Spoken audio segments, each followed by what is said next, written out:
So to answer the first question about what's happening in the Arab world, particularly in relation to boycott, divestment and sanctions, I think we have to remember that there's a long history in Palestine and in the Arab world of what in English is called anti-normalization.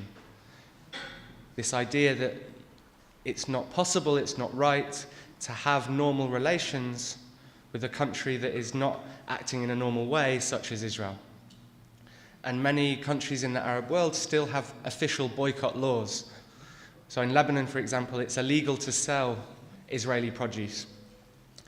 So there's always been this rich tradition and rich history of boycotting Israel in the Arab world. What we've also started to see a lot more of in the last 2 or 3 years is these big campaigns that are joining the same sorts of campaigning as is happening here in Western Europe as well. So one really good example of that is the campaign against G4S. In April, there was a statement by 20 organizations from Jordan, Egypt, Lebanon, endorsing the campaign against G4S and calling on the United Nations, because the United Nations is using G4S in a lot of its installations in Palestine and the surrounding countries. And I think we'll see a lot more from the G4S campaign in the Arab countries in the coming years. There's also a really strong campaign of boycott in Lebanon in particular, where we've seen demonstrations and protests outside concerts that are given by artists who have violated the boycott by performing in Israel. So there is a lot of activity, and I actually think one thing that we need to do a lot better of is translating the things that are being written about BDS from Arabic into English and from English into Arabic, so we can have that shared knowledge and experience. So to answer the question about should we boycott Israel or should we boycott the settlements, I think there's a couple of different aspects to this question. The call from Palestine, the Palestinian call for boycott, divestment and sanctions, is really clear. It's a call for boycott of the whole of Israel, all of its products, and all of its companies. But at the same time, there's a principle that we use in the boycott movement called context sensitivity. We're trying to build a mass movement, a mass BDS movement. So we have to think sometimes, what kind of demands can we raise? What kind of campaigns can we build where we'll bring large sections of the society with us, where we'll bring with us trade unions and churches and civil society organizations? So particularly in the early stages of the BDS campaign in 2006, 2007, 2008, a lot of the campaigns here in Europe were campaigns just of the settlement products, the products from the settlements. And this allowed us to grow the movement. I think now the movement is at a stage where we can start talking about boycotting all Israeli products. There's a huge amount of support for Palestine in Europe nowadays. And I think we forget that because of what mainstream politicians are saying and because what the media is saying. But the public opinion in Europe is largely on the side of the Palestinian struggle these days and largely supportive of boycott. So I think we can afford to be a bit braver. One of the ways in which we found really helpful is to stop talking about the individual products from the settlements and to start talking about the companies that are committing these violations of international law. Like oranges don't commit violations of international law. You know, you never saw a date commit a crime. These crimes are being committed by these big Israeli export companies like Mehedrin and so on. So if a supermarket is saying, well, we don't sell the products from the settlements, but we continue to trade with Mehedrin, this company that's operating in settlements, helping to build new settlements, stealing the water from the Palestinian people, then that's not good enough any longer. There's no such thing as ethical trade with these companies that are so directly involved in Israel's apartheid system. So to answer the question in short, we call for a full boycott of Israel, but let's think about how we can campaign strategically to bring lots of people with us. feasible. I think we came to the conclusion that it is just not feasible to make a distinction. Yeah, and I mean, between the two. yeah, and this is why we talk. This is, and also the Israeli companies lie about where their produce comes from. There's a UK research organisation called Corporate Watch, who went into the settlements and took the packaging that these Israeli companies were using in the settlements. All of the packaging that they were using was marked "Made in Israel." In fact, there's a supermarket in the UK called Morrison's, and we found some packaging with Morrison's written on it in an illegal settlement. And then we went to Morrison's and said, "But you said you don't sell products from the settlements." And they said, well, this is the one exception. And every time we find evidence of settlement products being marked "Made in Israel," they say, this is the one case where you caught us. This is the one case where our traceability mechanisms failed. So in the context of these Israeli companies routinely lying about where the produce is coming from, and because of the role that these companies are playing in the colonization of Palestinian land, I think we should be moving to a situation where at the very minimum, we boycott all of the companies that are involved in Israel's apartheid system. So I think the political framework of the boycott, divestment and sanctions movement is incredibly clear. The three demands of the BDS movement relate fully to international law. The end of the occupation, which is clearly calling on Israel to abide by international law by ending its occupation, which has been condemned by various UN bodies time and time again. For there to be an end of systematic discrimination against Palestinian citizens of Israel inside Israel, which is clear, it's a question of equality. And for the right of Palestinian refugees to be able to return to their homes as guaranteed under UN Resolution 192 and is an inalienable right. The right of Palestinian refugees to return to their homes is an inalienable right that each Palestinian refugee possesses. And no one has the moral standing, the legal standing to challenge that right of refugees to return to their homes. The reason that the BDS campaign is this rights-based approach. It calls for Israel to comply with international law by doing these three things. It calls for the implementation of basic rights under human rights discourses and under international law. The reason that the BDS movement doesn't call for a particular political solution is because of this rights-based approach, but also because there isn't a consensus within Palestinian civil society today about what the political solution should look like. There's a huge debate, especially as we come 20 years after Oslo, this new round of peace talks. There's a lot of debate among and between Palestinians about what a political solution should look like. So the BDS movement doesn't take a stand on this decision because it tries to be a broad coalition. And I think what Norman Finkelstein is saying is really interesting if you pick it apart. He's saying that if you have freedom and justice and equality, if you allow the refugees to return to their homes, then Israel won't exist anymore. That's what he's saying. And that's really interesting because what he's saying there is he's saying things that are very close to what the Israeli political elite have started saying in the last 2 or 3 or 4 years, that Israel is a Jewish and a democratic state.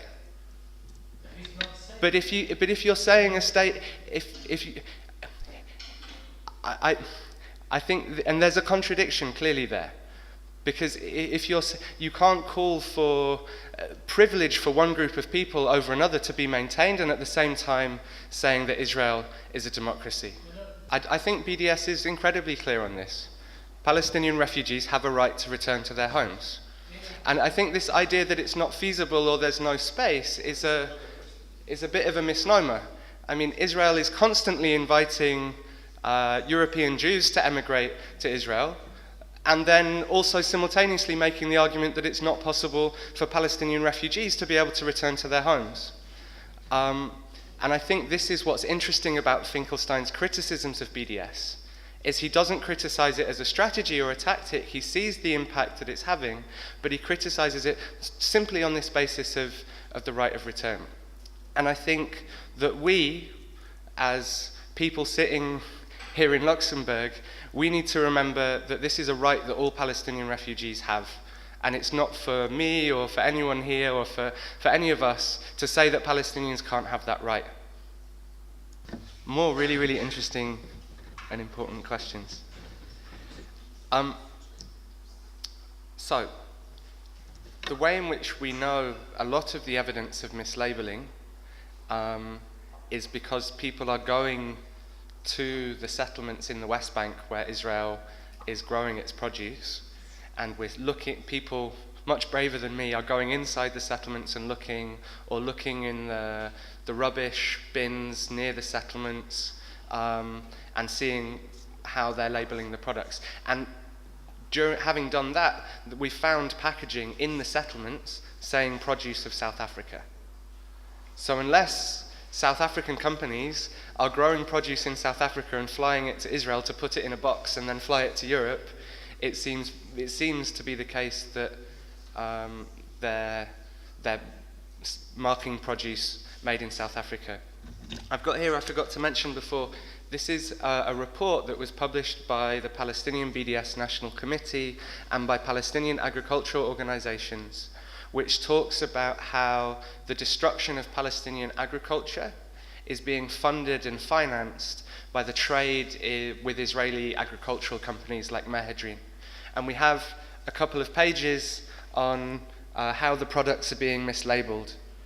And the conclusion that this report draws is that because the products are being mislabeled, we should boycott all of the products from the companies that we know are operating in settlements. Yeah, that's exactly what we... So the question was, if these Israeli companies are mislabeling this product, shouldn't we be criticizing and attacking them for doing that? And yet that's exactly what we did. We went to the cooperative supermarket in the UK, which is this really big supermarket, and we said, look, these companies are involved in the colonization of Palestinian land, and they're lying about where the produce are coming from. They're mislabeling the produce. You say that you're an ethical business. Why do you want to do business with a company that's lying to you and is involved in human rights violations? And they agreed with us. And they had this policy now of not trading with any company that's operating in the settlements. And when they announced that decision, the supermarket said that one of the reasons they were making the decision was because they no longer had faith in these companies to tell the truth about where their products are coming from. So I think that's one of the arguments that we can and should be making to supermarkets here in Luxembourg, that these companies, they commit human rights abuses and they simply can't be trusted to tell the truth either. To answer the question about should we also be campaigning against the European companies, absolutely, we should be campaigning against all of the companies that have a clear role in helping Israel commit its crimes. Not just companies that are involved in the settlements, but also companies like G4S that are helping run prisons inside Israel, companies like military companies that are selling weapons to Israel. But I think we have to be a little bit careful and think about which companies we're campaigning against. We want to be, BDS isn't sort of a mantra where we're trying to make sure we have the right position. It's about being strategic. And the reality is that a lot of companies have some connection to Israel. The link, and there are, sort of posters and leaflets calling for a boycott of Coca-Cola because of what they're doing in Israel. There's lots of reasons not to buy Coca-Cola. They kill trade unionists in Latin America. But actually, their involvement in Israeli apartheid is relatively unproven. They don't really seem to have any particular role, apart from they sell Coke in Israel. And it's the same with Starbucks. I don't know if Starbucks is a big company in Luxembourg, but a lot of people call for a boycott of Starbucks. And this comes from the fact that some years ago, a Starbucks executive donated some money to a business association related to Israel. Now, this is obviously, we don't want this to happen, but this is a fairly weak form of support compared to, example, G4S, who are helping Israel run its prisons. So I think we need to be a little bit strategic in how we pick our targets for campaigning. The IKEA case is really interesting because IKEA said that it's willing to sell and make furniture deliveries to illegal settlements, but it's not willing to drive to Palestinian areas in the West Bank. This is outrageous. This is seemingly born out of racism. You know, they're fully getting behind the apartheid way of thinking and the way of operating. So yeah, I think it would be interesting to have some kind of campaigning around IKEA if we think that it's the most suitable target. I think one of the things that we've learned in the 7 or 8 years since the start of the BDS movement is that we've been successful. We've forced companies to change their policies, or we've got local municipalities to stop using companies, where we've come together and we've focused all of our energy on just one campaign or just 1 or 2 campaigns. So I guess that's a discussion for us to have here in Luxembourg, is what companies does it make sense for us to focus on? And that doesn't stop us working on other things as well, but it would be, we seem to be more effective when we focus on 1 or 2 things together. Supermarkets not telling us where products are from. There's European legislation, consumer protection legislation, particularly for fruits and vegetables. It's slightly different with other types of products, but for fruits and vegetables, we have a legal right to know where that produce was grown. And it's sort of part of the food safety legislation. So the individual members of staff might not know, and you know, they're busy, they're at work, they might not be able to find out, but certainly we should be going to the managers of the stores and saying, look, this isn't good enough. We have a legal right to know, here are the regulations, and so on. We demand to know which products are grown in Israel. And also, if we can, to find out which companies they're buying the products from. The last question was about G4S. G4S is a huge security company. They seem to be very well practiced at defending human rights abuses and their role in human rights abuses. They put out this statement that was very carefully worded. And if you read it quickly, it sounds like, the first time you read it, that they don't want to be involved in Israeli apartheid anymore. And they say that they will pull out of some of the checkpoints by 2015, and they will pull out of 1 prison. If you read it detailed and read it a few times, you see they will pull out of these settlement and checkpoint projects possibly, hopefully by 2015, if their negotiations with the Israeli government about pulling out are successful. They made this announcement in 2011. We're now nearly at the end of 2013. They haven't made any announcement that they've pulled out of the checkpoints. I think they're still hoping that the pressure will go away. And I think our role is to show them that it won't. The other thing is, they said that they would pull out of 1 prison, Offa prison, which is the Israeli prison in the West Bank. They haven't done that yet. And they haven't even mentioned in any of their public statements their role in the prisons inside Israel. And this is really significant because they provide equipment for prisons inside Israel, where Palestinian political prisoners from the West Bank are transferred inside Israel. And this is illegal under the Geneva Conventions to transfer a prisoner from the occupied territory into the territory of the occupier. But more significantly, in some ways, on a day-to-day basis, more significantly than that, that means that for the families of Palestinian political prisoners, and remember we were saying you can be arrested for the most minor types of sort of political activity, for the families of Palestinian political prisoners, if they're transferred inside Israel, it becomes almost impossible to visit your family member. If you're living in the West Bank, it's almost impossible to visit the prisons inside Israel. So yeah, G4S has made some nice statements, but actually on careful reading, it becomes clear that they're still very much deeply involved in Israel's prison system and the checkpoints as well.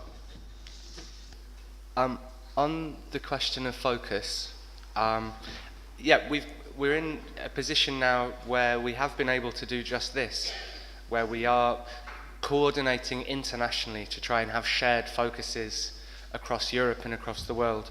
So to give an example of that, there's active campaigning against G4S now in Belgium, the UK, Sweden, Norway, Ireland, Denmark, South Africa, 4 countries in the Arab world, Canada, and so on. The only reason we don't have and hopefully Luxembourg soon as well. And the only reason we don't have more campaigns in more parts of Europe is because G4S doesn't operate everywhere in Europe. But you're absolutely right, this focus and international coordination has been one of the reasons that we've been successful, and there have been other examples where we've coordinated together. For example, Veolia. There's been campaigns against Veolia in more than 10 countries, which is one of the reasons why we've been successful in getting it to end some aspects of its involvement in settlements. The cultural boycott. Really important question. I tried to cover it before, but only very briefly. The cultural boycott is really important because Israel uses culture. It tries to project this image of itself as a hotbed for technology, but also and knowledge and academia and so on, but also an incredible place for culture and so on. And this isn't accidental. Following the attack on Gaza in 2008-2009, Israel relaunched what's called the Brand Israel initiative. And this is a plan to present to Israel, to present to the world this nice fluffy image of Israel. And in fact, one of the Israeli ministers behind the project said that we will send theatre companies and artists around the world to show the world Israel's prettier face. So there's really 2 ways in which we're campaigning on the cultural boycott. The first is about Israeli culture, Israeli state-funded culture coming here, and Israeli cultural institutions that are funded by the state coming here. And it's important to make this distinction. This isn't a boycott of people playing music or making art just because they happen to be Israeli. This is a boycott of Israeli state-funded cultural institutions. Now, when you have an Israeli film, for example, there was an Israeli film festival in London in the last couple of weeks, and it was financed by the Israeli embassy. And there were some Israeli filmmakers that came and showed films and talked about the films. When Israeli artists or cultural performers come from Israel to perform in Europe and they take public money, they have to sign a contract with the Israeli government, as I was saying before. And this contract says that I promise to be an ambassador for Israel and its policies.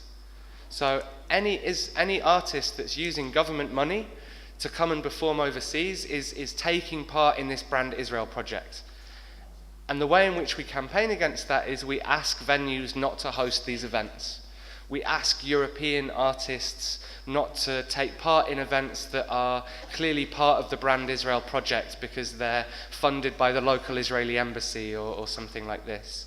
And there have been some really famous examples of events being cancelled or venues deciding that they don't want to, they reject the Israeli money. So, for example, there's this really famous British film director called Ken Loach. I don't think he's that famous in the rest of Europe. Okay, good. Just I was getting blank faces. So Ken Loach was due to show his new film at the Edinburgh Film Festival a couple of years ago.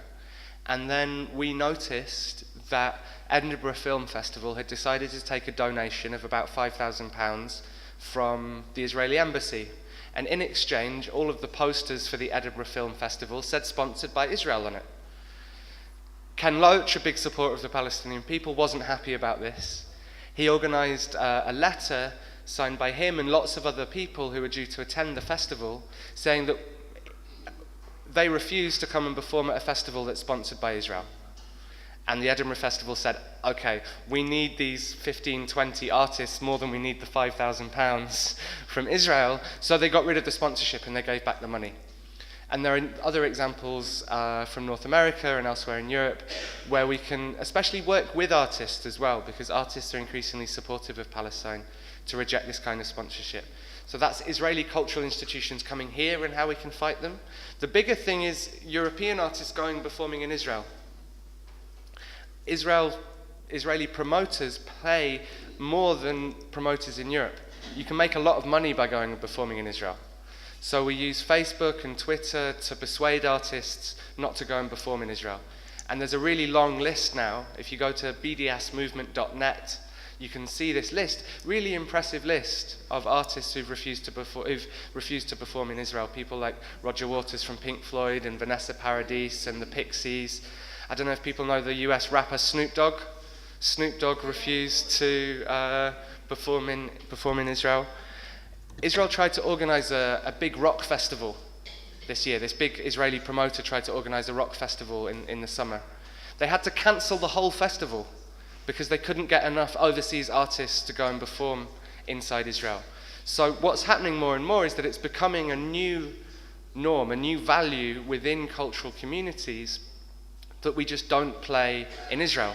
In the same way that it used to be a value, a norm of cultural workers not to go and perform in South Africa. So I think the time is right now to go and talk to artists, to go and talk to filmmakers and musicians and so on. One thing that's been worked really well in the last couple of years is these open letters by artists where they promise not to perform in Israel. So for example, 300 famous Irish artists signed a promise not to perform in Israel. And now there's virtually no Irish artists going and performing in Israel. So I wonder if this is something we could discuss doing in Luxembourg, getting 20 or 50 prominent Luxembourg artists to promise not to... promise not to... No, you wouldn't have to pay them. You could just go and talk to them. So that's a bit of the cultural boycott, and we can talk more about that. The court cases in France are really interesting because as we're winning the debate within trade unions, as we're winning the debate within society, Israel increasingly only has one tool left, and that's to take legal action against the BDS movement. I think the French movement is at this really important stage at the moment where some of the court rulings have been going for them and some of the court rulings have been going against them. The last one I think went against us. There was a decision by a high court in France, to uphold the constitutional right to boycott. But there have been some other cases where they've ignored that judgment. We've also seen this kind of legal action taking place in the UK. Not where BDS activists have been arrested, but where trade unions have been sued, where there's been legal action against trade unions. But these cases were completely unsubstantiated and they've been thrown out. But what was interesting was that it's since turned out that these court cases, these tribunals against trade unions, were funded directly by the Israeli government. They appeared at the time to be a civilian initiative, but later on it emerged that it was the Israeli embassy funding them. And in Australia recently, there was an academic who supports the academic boycott of Israel because of the role that Israeli universities play in creating the technology and the knowledge for Israel's apartheid system. And this Australian academic is being threatened to be taken to court by an Israeli NGO. And again, this Israeli NGO is posing as a grassroots civilian NGO, but in fact, it was again revealed recently that it has links to the Israeli security services. So a pattern begins to emerge that these legal cases against BDS activists are coming directly from the Israeli government, working through sort of supporters and partners in Europe. Michelle mentioned the situation where we're campaigning against a company in a local municipality or something, and if we campaign against G4S and the G4S loses the contract, then what happens to the workers? I think we need to do more research, but as far as I understand it, European Union employment law is such that even if the contractor changes, the individual members of staff have the right to keep their jobs. But I think it's also really important, especially when we're talking about European companies like G4S or Veolia, that we engage with the workers of those companies and we make it really clear to them that this isn't a campaign against them, this is a campaign of this company's involvement in human rights abuses. And actually, in a sense, the best way for workers in these companies and trade unions in these companies to minimize the damage to the company is to join us in campaigning for them to stop supporting Israeli apartheid.